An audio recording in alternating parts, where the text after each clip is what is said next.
because of that.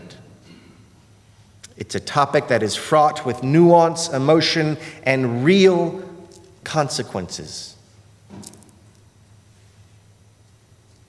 It's a critical conversation. It's not the only conversation. We spent some fun Sundays reflecting on the nature of consciousness, death, and time, and I could do that for the rest of my life. In fact, maybe I will. It'd be great if somebody would pay me to do that. Oh, I could be a minister. Death, consciousness, and time. I love them. And throughout it all, I hope you heard a through line of love and a questing after what it means to be and live as a Unitarian Universalist.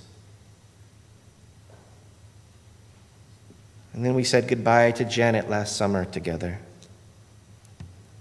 my mother-in-law, and a few more.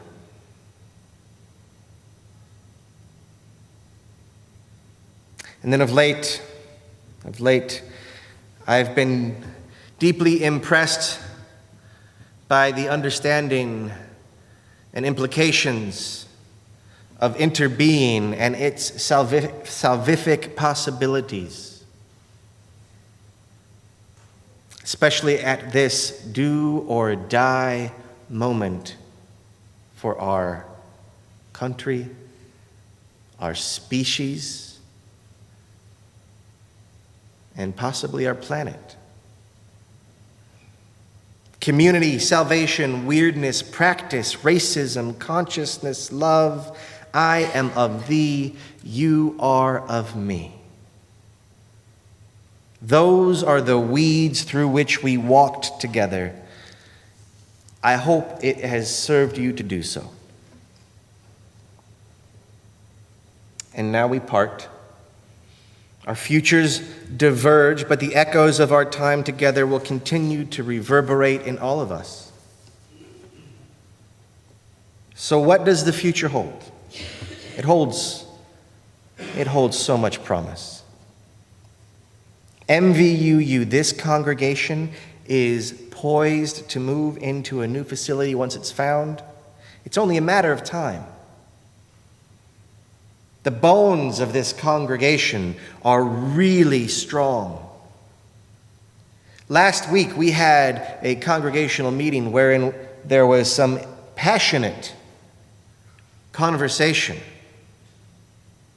about difficult decisions. And I would have been worried if the reaction was nonplussed.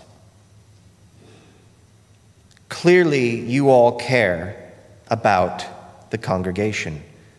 You care about the future, and you care about our tradition. That's not always easy, but it's always worth it. And next is for you to demonstrate that care in deeds as well as words.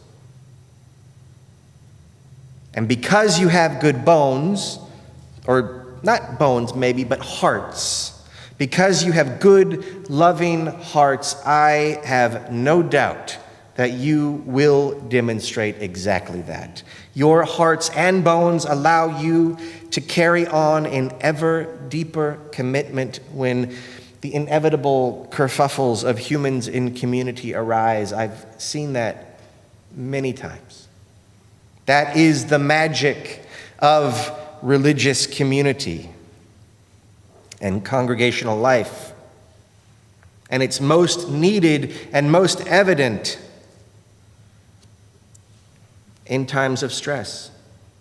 I've seen that at work time and again in this congregation. So soon you will have a new address, maybe a new dress, I don't know. You'll also have a new minister. She is going to knock your socks off.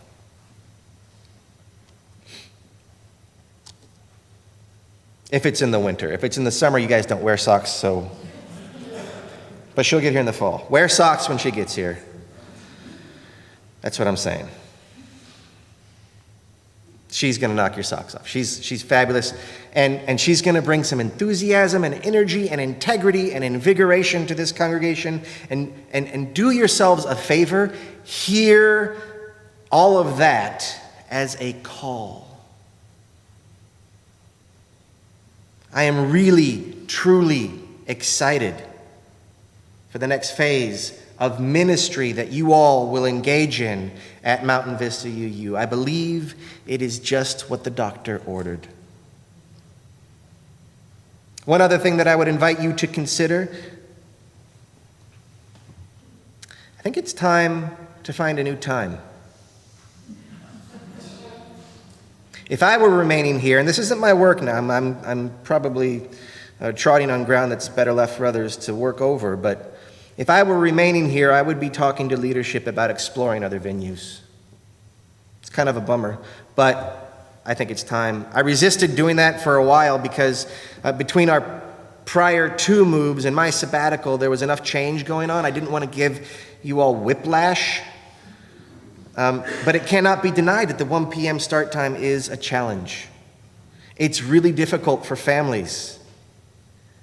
And it's right in the middle of the energetic siesta time of day.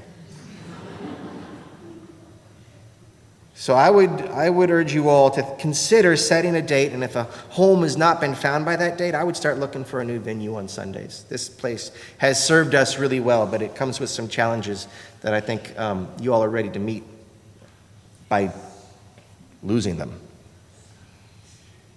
I believe with a new minister and a better start time, a resurgence will begin, and that resurgence will level up even further when a permanent home is found. You guys are going to thrive. And I will admire from afar. And I will be proud of you. And that's it. It has been an honor to serve you and a treat to be cared for by you. And it truly is beyond my ability to express. You've been a blessing to me and my family, and I leave knowing that your future is incredibly bright, that you have innumerable blessings to bestow on the world and each other. Our RE program will bounce back. Our home will be found. These practices will be rich with wisdom and opportunity and music. And your relationships will continue to act as the binding force and the propelling motor of this community.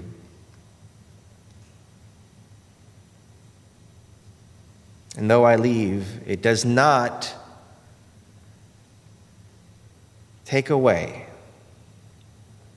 from the fact that I am of thee and you are of me. Thank you for practicing with me.